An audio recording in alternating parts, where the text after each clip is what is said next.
Roman Reigns versus Big Show in a last man standing match at WWE Extreme Rules 2015. Roman Reigns has had the weirdest 2015 you can think of. He makes his big return at the Royal Rumble, winning it. Of course, his good buddy, The Rock, came to be with him to share in this family sort of moment. WWE knew that Roman Reigns was going to be getting a huge negative sort of backlash from winning the Royal Rumble, becoming the number one contender to go to WrestleMania 31. They brought The Rock in, and The Rock really wasn't able to sway any of the boo birds away. The people that came in thinking that they were going to boo Roman Reigns didn't care that The Rock was there, giving him one of the most negative appearances since his return coming back for WrestleMania 27, and Roman Reigns really didn't get any of the rub that they were really looking forward to him getting. He moves on to go to WrestleMania 31. He has a good match with Brock Lesnar, where he is taking the beating of a lifetime. He's taken to Suplex City. Brock is basically making Roman look like John Cena at last year's SummerSlam, where Cena just took the beating of his lifetime and just kept on asking for more. You could see Roman Reigns, even with a bloody smile, smiling at Roman as he was getting beat on. It was almost like he was asking, please, Brock Lesnar, can I please have another? WWE, basically, they found a way to break this sort of, fan respect that a lot of guys have. When guys are getting pushed up towards the top and fans sort of, turn negatively on there. I've heard it referred to as the Tommy Dreamer push, where basically Dreamer was the pretty boy of ECW. The fans really didn't want to get behind Tommy because they just didn't like him. And then he lost the Singapore cane match to the Sandman, and the Sandman sat there and caned him. And as Tommy Dreamer was dying basically right there into the ring, he kept getting himself back up, asking Sandman to hit him again because he lost the match and he needed to, basically live up to the stipulation that came along with that. And after that moment, Tommy Dreamer was never booed. Once again, I doubt throughout his whole career, Tommy was one of the most loved wrestlers. People really felt for this guy, seeing that he was going to give everything that he had to give to those fans because they bought a ticket. And that's basically what Roman Reigns is going through right now. Roman Reigns was beat up. He didn't achieve his goal of winning the championship at WrestleMania 31.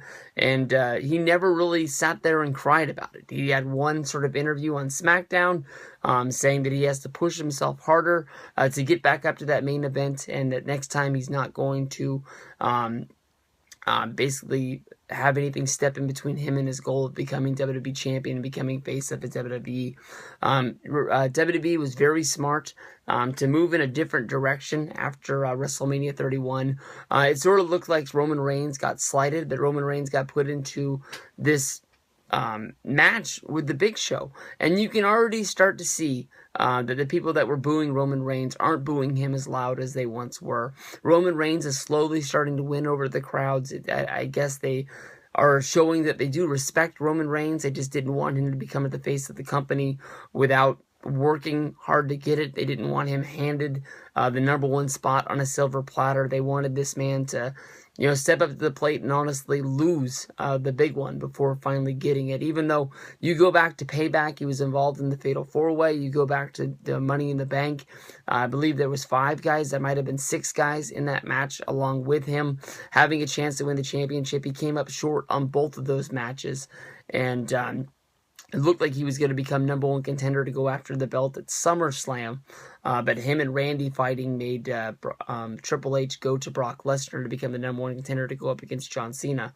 But, now that Roman is no longer in the title hunt, you can definitely tell that he's starting to get loud ovations. People are starting to cheer for this guy once again, maybe once he builds himself up. I've heard that there's talk of him going after the title at Payback in a 3-way against Seth Rollins and Randy Orton, basically moving into that number one spot after Extreme Rules, and see how the crowds react to them. I don't think it's time for Roman Reigns to win the title just yet, even if after that would be the Money in the Bank pay-per-view. I'm not sure if they're going to be putting the title up on the line in a ladder match as they did the year before. That sort of fit the time that was going on because of the title strip of Daniel Bryan. It just made sense to put the belt on the ladder and have everybody climb up there to get it. I'm not sure if they'll be doing a one-on-one championship match and then have guys in a traditional Money in the Bank match to go along with it. But if it is a one-on-one match, even if Roman Reigns was to get the shot then, I definitely think you hold off until Brock Lesnar gets his title shot.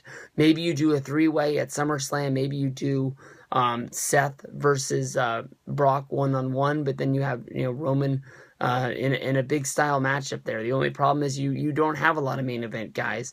It's the one reason why WWE keeps Kane. They keep Big Show around. Even though Big Show's in this match, and it's a match that not that many people really care about, if Big Show and Kane did retire the way that people sort of chant out to them, please retire, please retire. I'm not sure who quite would be in this match, but Roman Reigns definitely would not have the star appeal to go along with it, and people definitely would be throwing out the things of Roman Reigns is getting buried, Roman Reigns is in this match that definitely not even WWE cares about, and people would be, saying that he is basically the Scott Steiner of 2000 and, oh shoot, my mind is following me now, maybe 2003, maybe 2002 when he made his return. He fought at the WWE Championship match, or the World Heavyweight Championship match, I apologize, going up against Triple H in the main event of the Royal Rumble and the February pay-per-view, and then WrestleMania came around and he was nowhere to be seen. Roman Reigns is going to be a big bright star for the WWE. It's just it's going to be soon, too. It's just not going to be today. Definitely, I see Roman Reigns winning this match against the Big Show. It's a last man standing match. Definitely, they're going to be having some sort of contraption built up that's going to be able to fall down on the Big Show.